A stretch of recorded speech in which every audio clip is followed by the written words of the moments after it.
Hi friends, this is Manish Pandey. Welcome back. In this video, we'll talk about how to change the name of existing process. Here you can see we have this process that is Notepad, and I want to change this process name as something different. So how can I do that? Double click on that process. You can see there is a process information stage.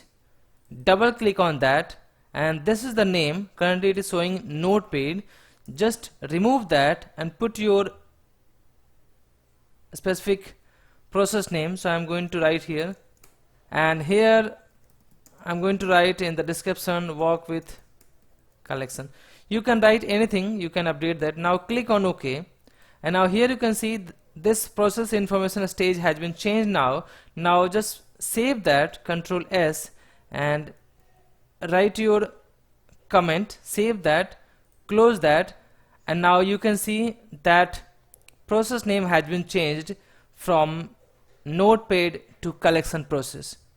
So there is no need to delete that, you can just change that process name.